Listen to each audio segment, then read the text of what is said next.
Hi everyone, good morning. All of you had a good breakfast, I hope.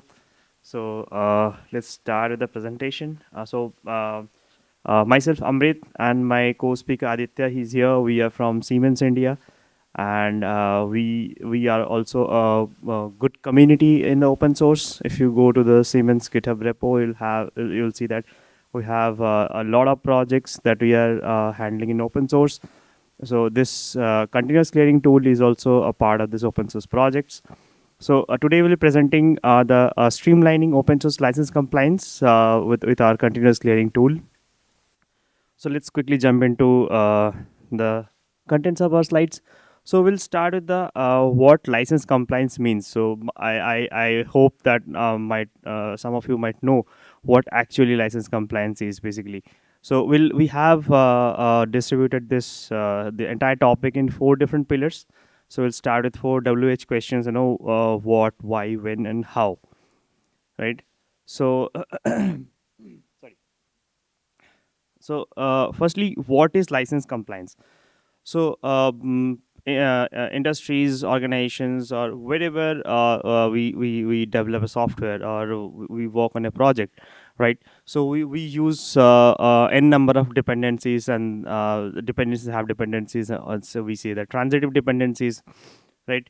So and each dependencies of a project or some transitive dependencies might have their own licensing, own compliances, obligations. So basically, finding out what license compliance of each of the dependencies of a project is there. So we try to find out, and we have to abide by the rules or obligations of a component in your software, in your project, right?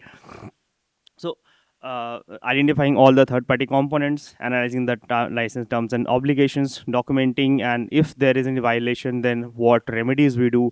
That also a part of the license compliance. Okay. I think I have briefly talked about this license. What is license compliance?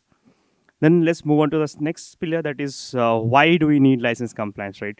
So recently, Siemens also had been sued by a legal entity due to this not complying the license recently in past few months. So and the demanding money was literally really huge, right?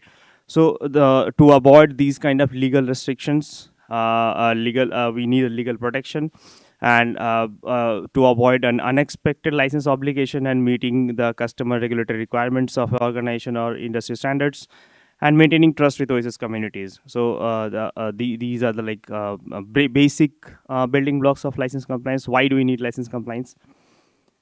And then move on to when do we need to do the license compliance. So license compliance is not like a one step job that we have started and we have 4 or 5 different checks and we are done. That's not the case, right? So license compliance can are distributed in briefly in 4 different steps here I have mentioned.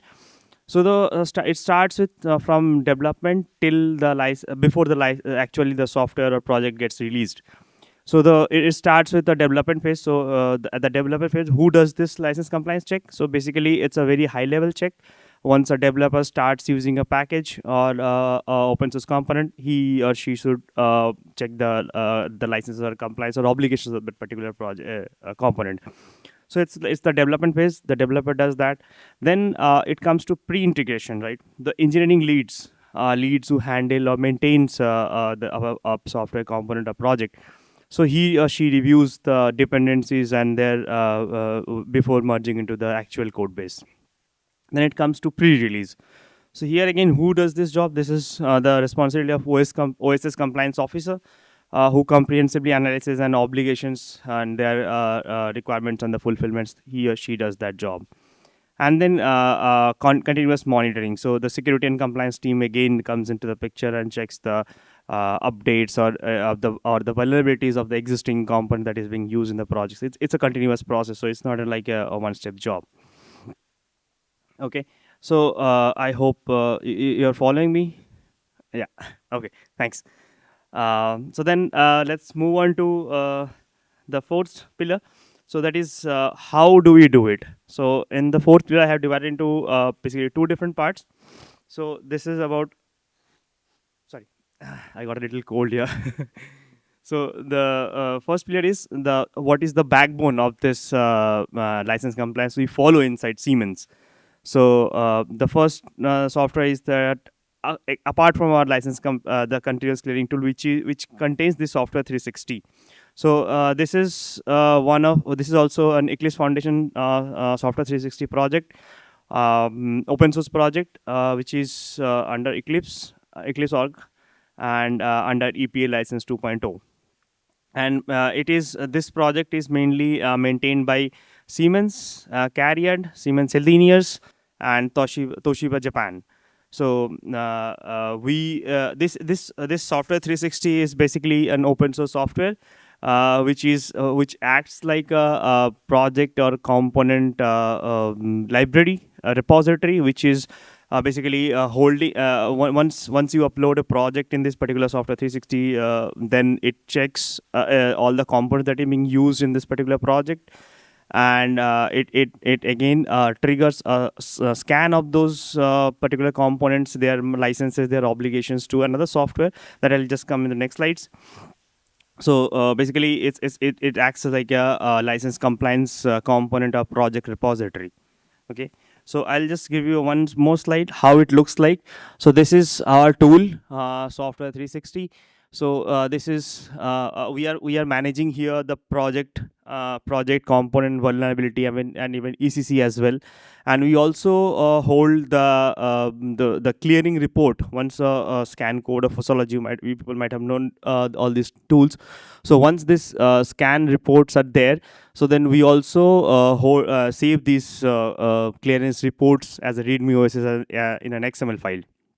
So this is our landing page, not the landing page, but the landing page for the project. So if you can see, these are the list of projects with their names and descriptions, and then we have the clearing status, whether the project is cleared or not, what are the license, how many licenses has been checked and cleared.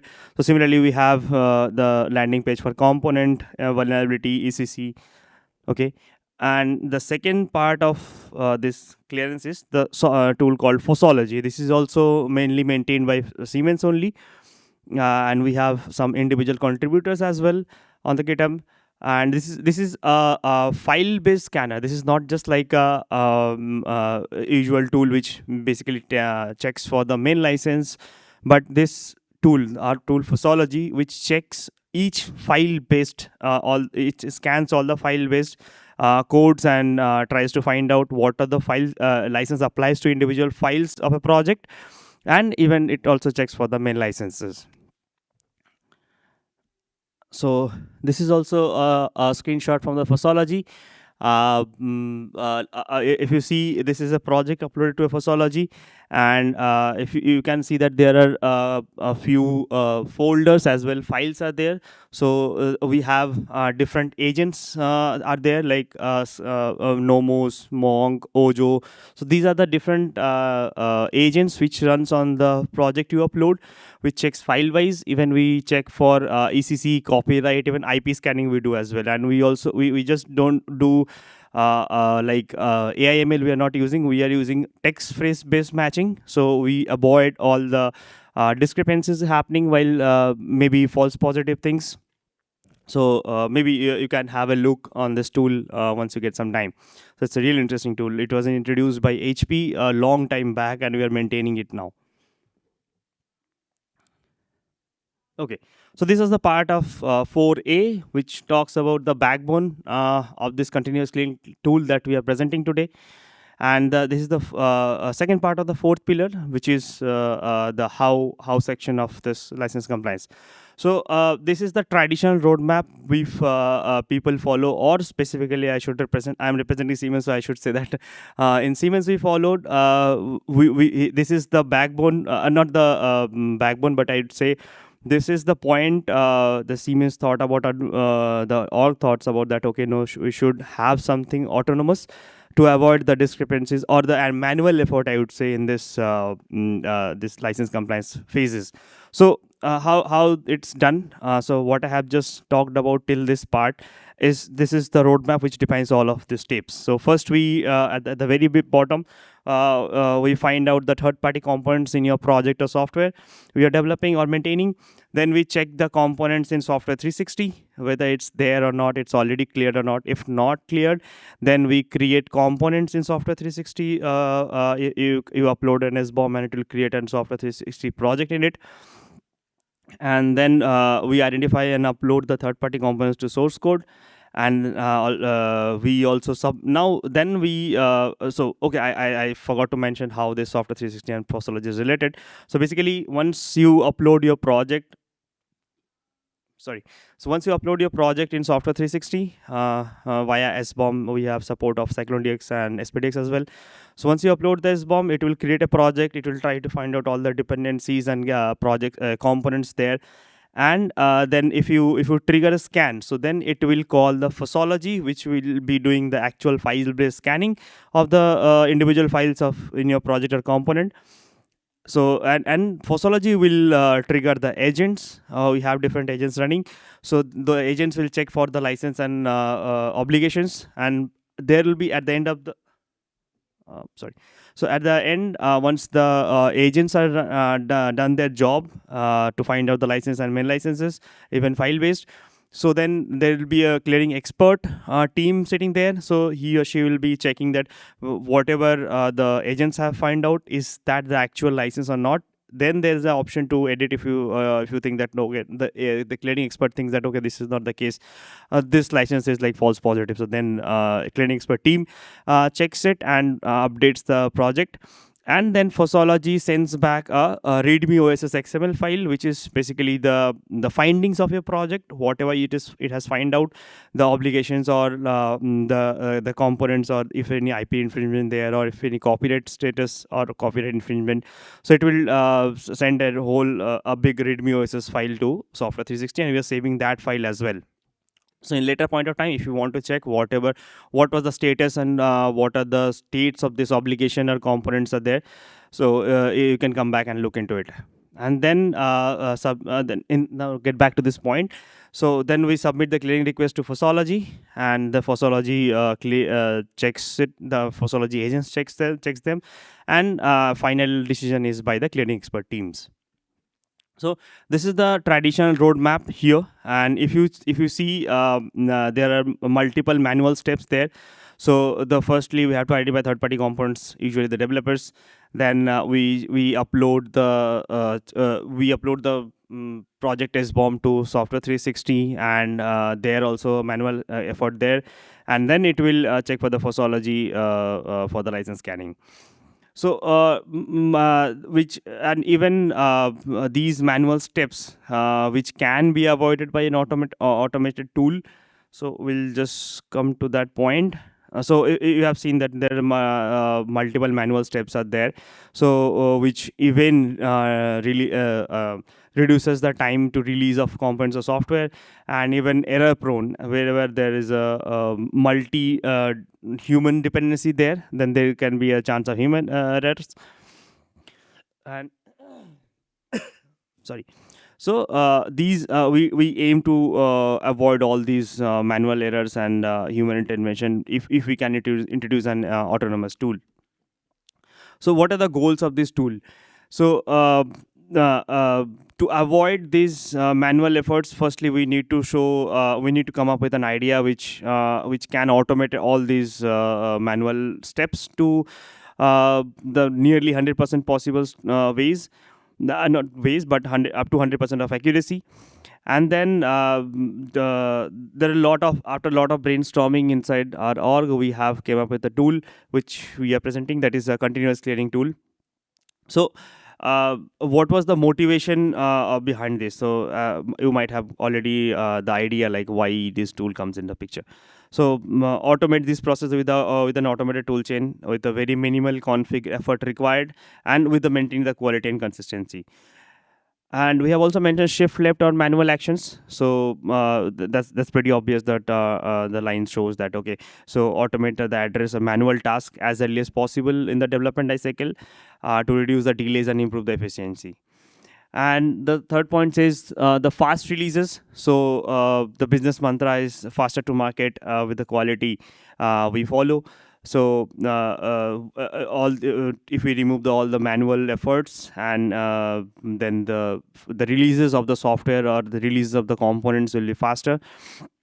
And we also get the immediate feedback at every step. We get the SBOM. Maybe we'll get into the tools very soon, get into the details of the tool.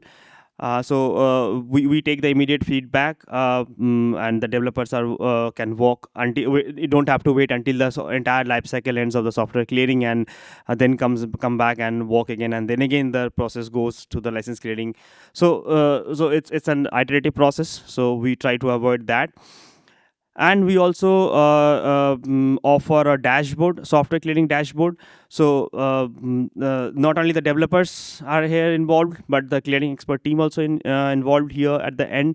So the dashboard shows the holistic view of the current status of your software, cleared softwares or cleared components, or what is the pending task or pending clearings is there, and even the clearing expert team can prioritize their task based on their requirement. And then the obvious reasons, that is security and compliance. So every org or industry has their own compliance and security and norms, so that we have to follow. So that is also a part of this tool with an SBOM we offer. We will get into these details very soon. Oops. Yeah. So this tool supports different packages: npm, Apache Maven, Python, pip, Debian, and we have our DevOps support here, so pipeline support, so you can run anywhere. And you can find us on GitHub as well, and we have a clearing tool dashboard here. And we support a CycloneDX SBOM, and it's a Siemens specific a little bit of why Siemens specific. For example, the general SBOM, in Siemens we have a policy to add package URLs. We call it as P URLs in the SBOM we use. So that's why there are small tweakations in the SBOMs. So that's what make it a Siemens specific SBOM, and the format is CycloneDX. Right. So I think I have set a brief overview of what the license compliance and what are the manual step and why do we need the continuous clearing tool. So maybe my colleague, my co-speaker Aditya will join here, and he will get into the more details of the clearing expert tool. Thank you. Thank you, Amrit. So when we look at it, the clearing tool has been split or bifurcated into multiple small sections of it, so that it can be reused, utilized in the way we want it. So one of the main things it was intended to be built was for the license clearing part of it, in which we have some of the key components such as the package identifier, the software 360 scanner, compliance and security, and continuous integration. So the package identifier is nothing but something which gives an overview of your entire project. So your project could be something which is running on different package types, be it npm, NuGet, Debian, Alpine. So we are able to determine what are the different packages or components that you use in this specific product, put it into an SBOM, which is of CycloneDX 1.6 specification, which is nothing but a subset of Siemens standard. So the reason Siemens standards is there is as part of CycloneDX, we have a few properties which Siemens has published, such as some things which are internal to Siemens, but the tool also supports the capability in which you could generate it as a normal CycloneDX 1.6 specification. So in this specific section, you are able to generate an SBOM, which gives you a complete overview of what are the different components which are present in your project or product. And it also gives you an added advantage. For example, if you're using an Artifactory in order to store these specific components, you could also map those Artifactories automatically into these specific components which are being used in your project. And what you see here is, so what we realized early on was it's very imperative for us to show like a clear overview to the users running our tool with details regarding what happens during the runs, what are the number of components identified and all those. So we have intuitive CLIs coming out of all our stages, which gives an overview of what has actually happened in that specific step. Then the second part of it is the Software 360 scanner and component creator. So one thing to notice, there's no need for you to run all the stages of the tool. So as I mentioned initially, the tool is split across these multiple stages. So we can choose to keep these stages fully individual, and we can just go ahead and have what you want at that specific point of time. So this section of it, or this part of the tool, is fully for creating those components in Software 360. So as Amrit mentioned, once your project is created in Software 360, you would need those components to be present there.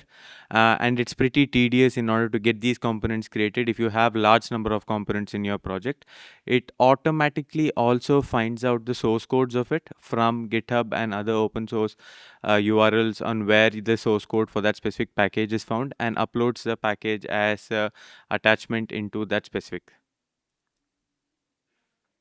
Then we have compliance and security. So in this world or age in which SBOMs are becoming more reliant as of today, we need a clear overview of what are the different packages which are being used in our product. So what we provide is, if you're not interested in the license clearing part of it, we also give you a comprehensive overview of every package which is being used in your product, which starts with the dev dependent packages, transitive packages from A to B to C.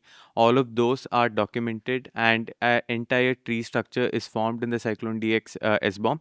So there can also be scenarios in which you would like to enrich your SBOM. So you already have an SBOM from, you're trying to use a third party component, and that specific component or company gives you an SBOM with it.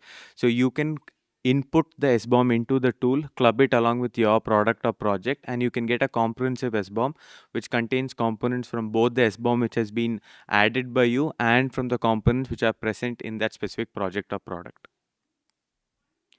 And moving on to the continuous integration part of it. So it's pretty vital for us to make sure that so early on when we had the tool out, we had a lot of issues in which people were finding it hard for it to be used because of the number of settings which were required in order to configure the tool to get it running and start it up, which initially caused a hindrance for our users.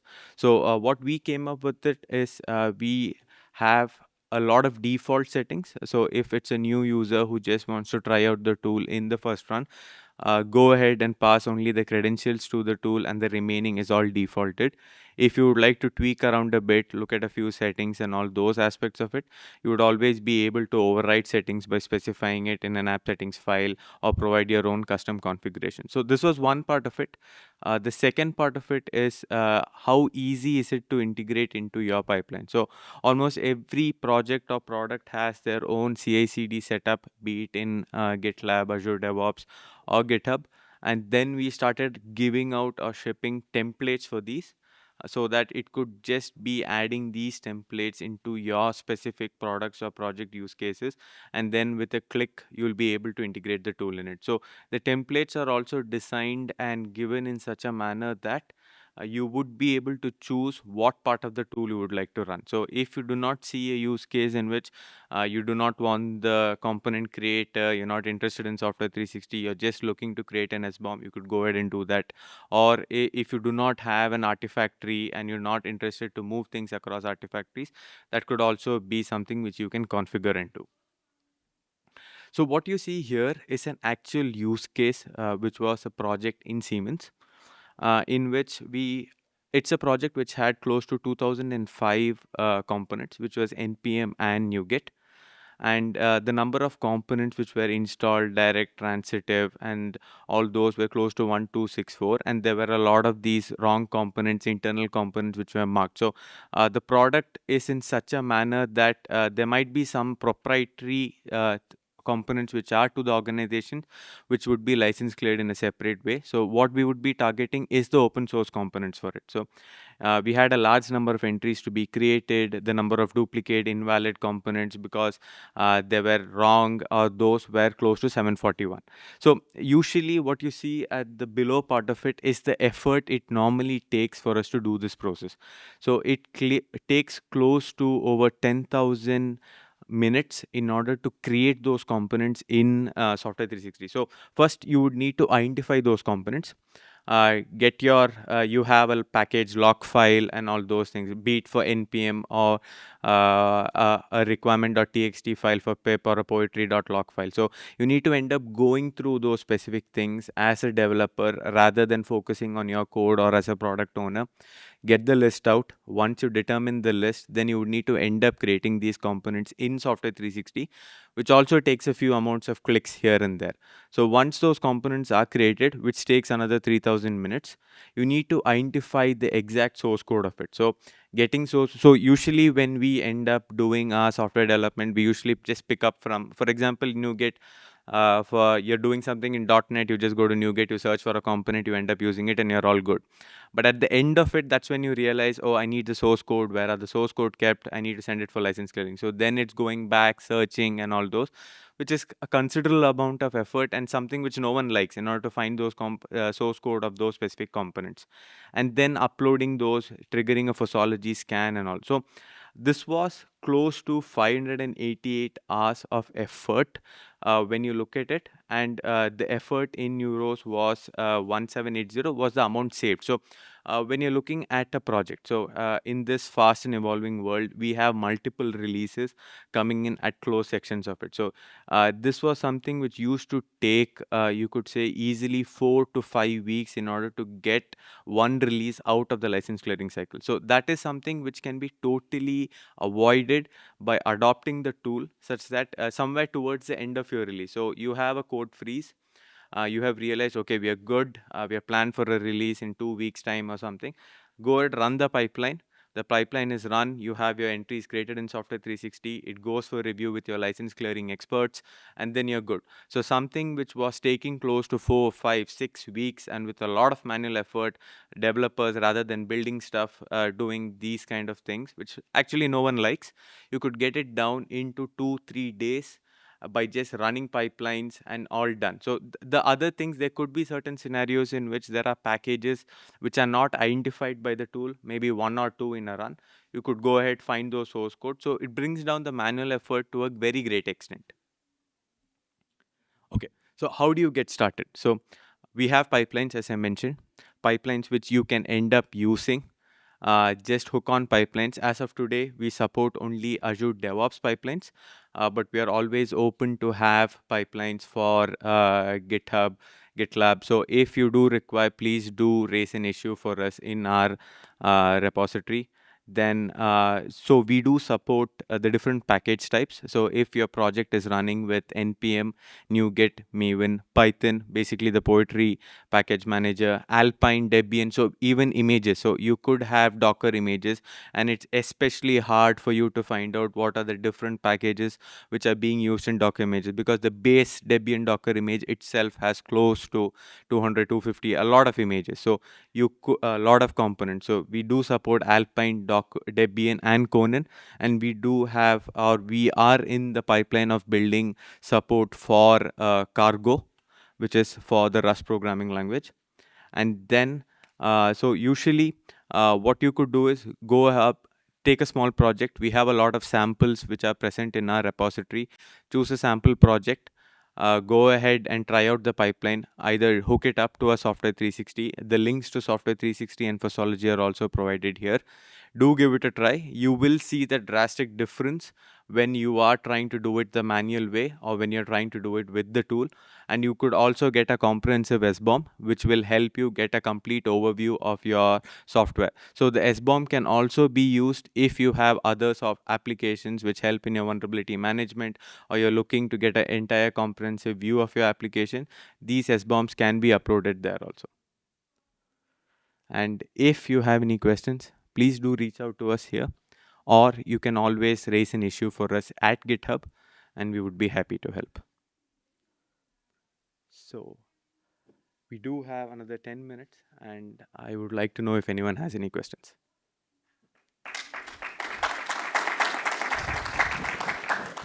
Surely. Yeah, sure. Yeah.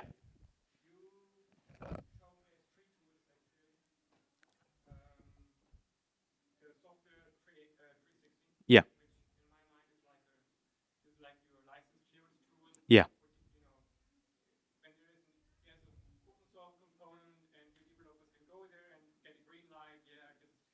Yeah. Right. Yes. Yeah.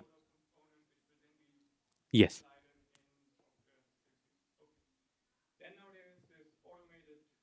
Yes. The continuous clearing tool. Yeah. Yes.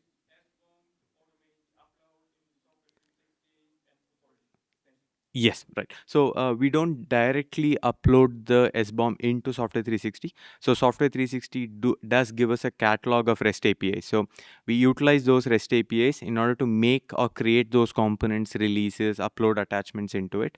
Rather than directly uploading the SBOM, we make those calls via the REST APIs which are available to us. And an extra add-on what you get from the tool is the SBOM. So the SBOM could be used as an artifact from it. Yeah. Yeah. Right. Yes. Yes. Yep.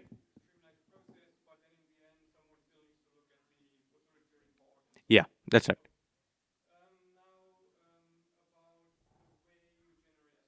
Yes. No. So we do write our own for .NET, NPM, Conan, and all those. We do write our own. But sorry. Okay, because when we initially started, we didn't want to use any of it. But for a certain scenario, such as Alpine and Debian, we do utilize Swift. So Swift does provide us a comprehensive SBOM, and then we later use that SBOM as an input for us. Okay, so we do have a few round of checks, and it's something. So we usually start off with a small project in which we know the end-to-end transitive dependencies, components which are all being used, and then we do scale to bigger projects in order to see whether all the components, what is being actually shipped, be it a dev or a transitive dependency, is it being marked in our SBOM. So there are tests and checks done at every level. Yeah.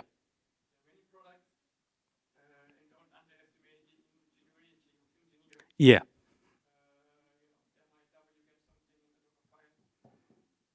Uh, uh, no. Yeah, so here what I would like to say is so the input file, so basically be it an npm file which is a package.log file which is being used as your package management input. So once it's being read from those aspects, so all the components which are used in that specific project will be covered and added into your SBOM. So if it's package manager, so the package manager knows. Yeah, yes. Yes. So because the package manager knows which are the components which are being used, and as we read it from the package manager's file, we will be able to provide a comprehensive response. Yes. So every package type, there would be a package manager which would be end up using.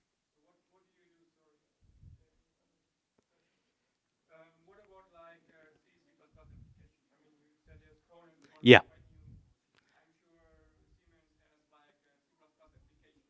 Yes. Yes. No. We do if for the license clearing part of it, it is mandatory or the department which ends up using it. So we would end up using Conan for the license clearing aspect of it. Sorry.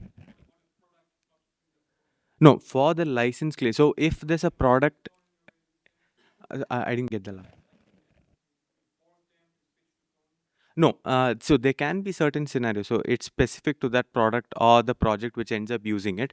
So in the department where I work with, so the Conan is a kind of a package manager which is used for C++. But there can be scenarios as you mentioned. That's something I don't know, but I can always have a check and come back to you. Sure. Do you have any experience of like using sort of a tool like this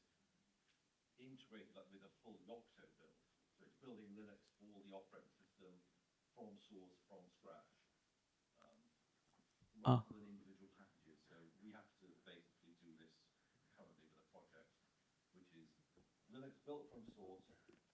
okay.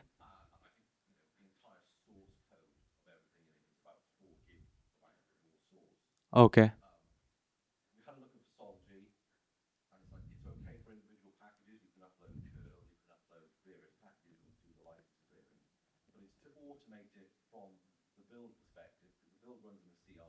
Okay.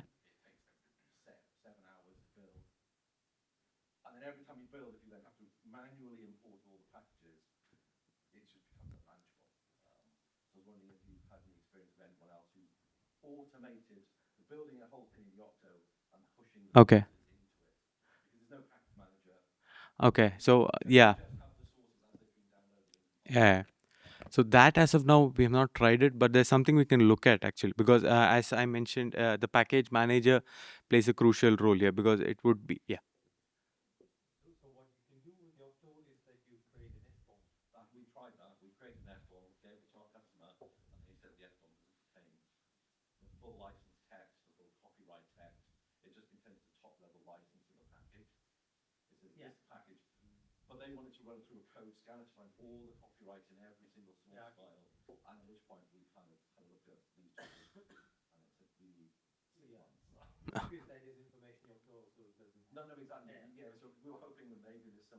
Yeah, no, I think package manager is one. Yeah, sure, good.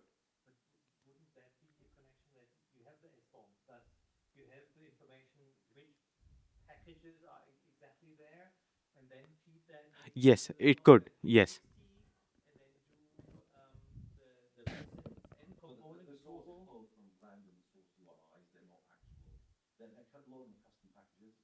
Okay.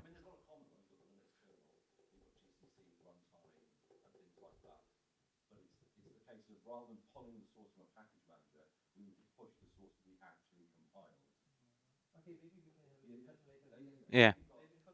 Yeah, sure. The pipe, yeah, we should be able to connect it back into it.